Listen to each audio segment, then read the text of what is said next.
এটা হচ্ছে বৃন্দাবনের ফেমাস ফ্রুট স্যালাড, যা আমিও ট্রাই করে নিলাম। এবং তারপর ট্রাই করলাম এখানের পিওর ভেজ মোমো, এবং সত্যি অনেক সুস্বাদু ছিল।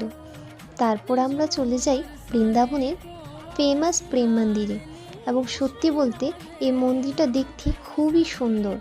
এই মন্দিরটি নির্মাণ করেছেন কৃপালু মহারাজ, এবং সেই শ্রীগুরু কৃপালু সংস্থা দ্বারা এই মন্দিরটি পরিচালিত হয়।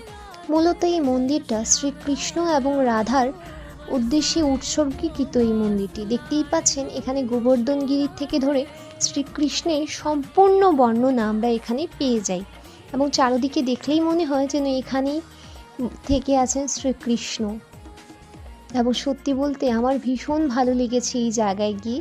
কেবল আমি কেন, বৃন্দাবনে যারাই আসেন না কেন, এই প্রেম মন্দিরকে দর্শন ছাড়া তাদের এই বৃন্দাবন দর্শন বৃথা মনে হয়। এবং সত্যি বলতে মন্দিরটা চোখে লাগার মতো। আমার খুব খুব ভালো লেগেছে সেখানে গিয়ে। তারপর আমরা চলে যাই যমুনা নদীতে। সেখানে আমরা দেখতে পাই যে দামোদর মাস উপলক্ষে সবাই প্রদীপ জ্বালিয়ে দিচ্ছে, তাই আমরাও কিন্তু নিজের পূর্বপুরুষদের উদ্দেশ্যে জ্বালিয়ে দিই। এবং নদীর পাড়ে সকল প্রদীপগুলো দেখতে ভীষণ ভালো লাগছিল। আজকের ভিডিওটা এখানে শেষ করছি। রাধে রাধে।